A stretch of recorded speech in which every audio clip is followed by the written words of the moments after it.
Hello and welcome to episode 26 of VocTer Gaming. I am your host, the vocal terrorist, Jesse Rain, and we are here on Saturday with the final and deciding game between mTwDIMAGA and mouz.MaNa in the Assembly Cup Best of 5 series. We are jumping into the game now. We are on the GSL map Crevasse. Spawning in the northwest position, we have our green Protoss taking the early 2-game advantage, but now losing it to come to the final game. He is mouz.MaNa.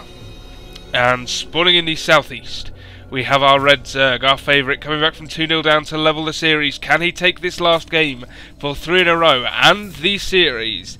He is mTwDIMAGA. Now, Crevasse is a map that should favour Dimaga and his style of play. There are an absolute billion expansions.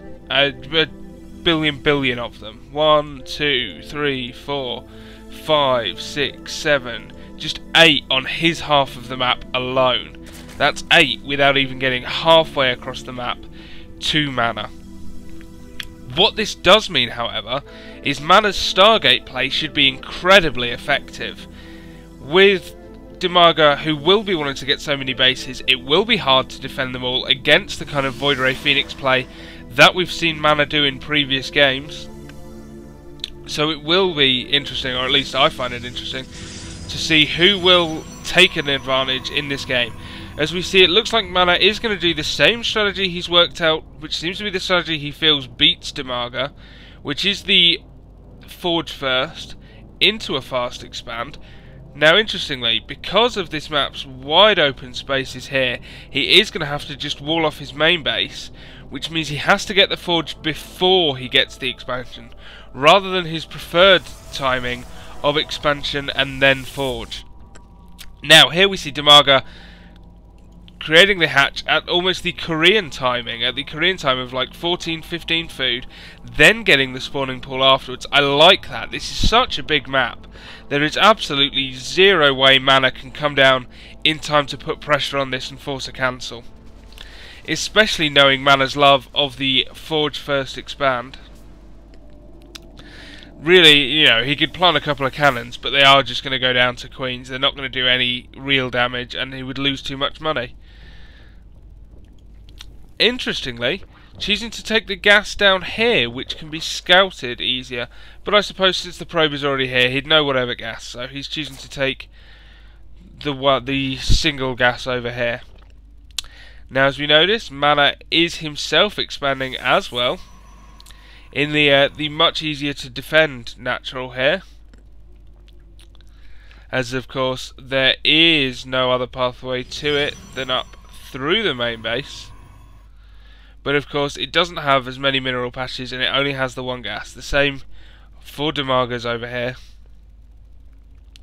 But it is generally safe, which is, I assume, why we've seen Dimaga choose to expand so quickly, whereas before he tends to wait until the pool is up.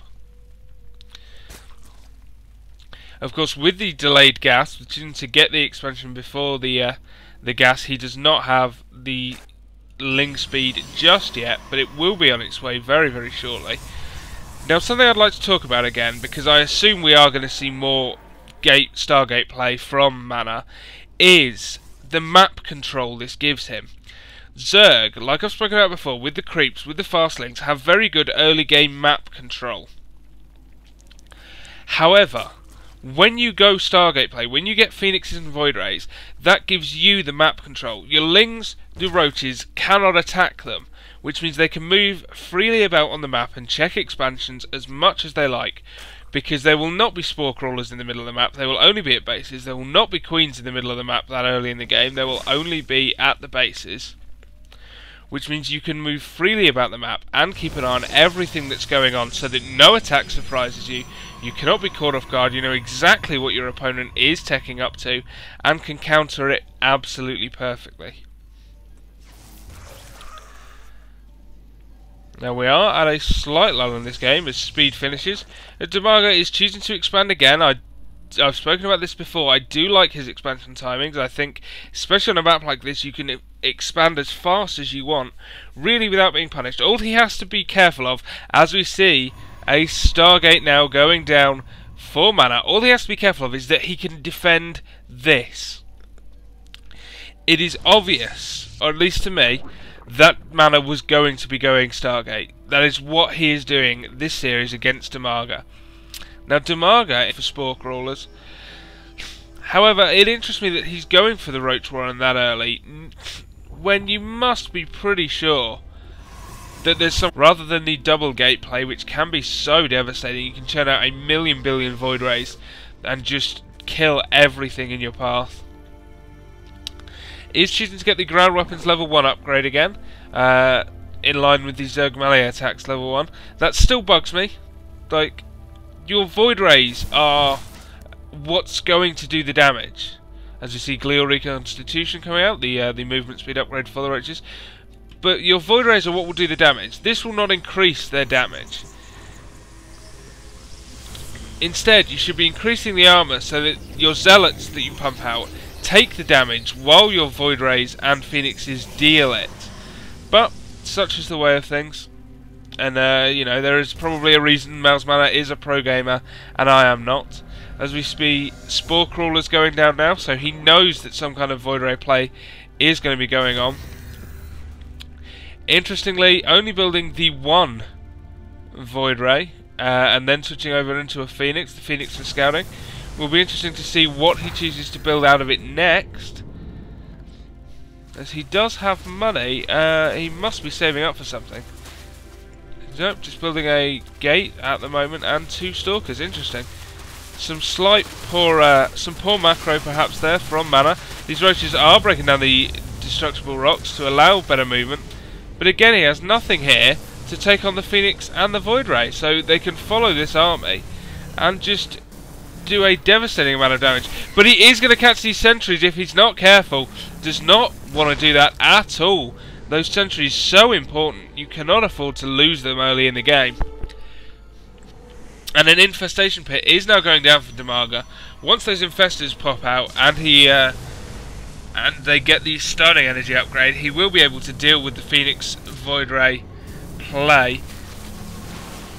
However, from the looks of it, he is transitioning out of it, having only built 1 Void Ray and 1 Phoenix. He's now building the Robo facility and choosing to expand over here.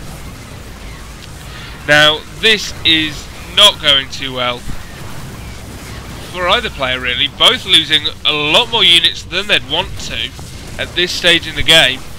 Mana needs to be careful here. He does have the 1 Void Ray, which can kill all this. And in fact, it all will go down. This expansion will stay safe. He did have enough there. So no forced cancel on there. As we see pathogen glands, the starting upgrade, the starting energy upgrade rather, for infestors now being researched.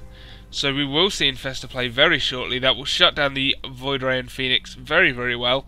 But he is moving away from it. He is now punching out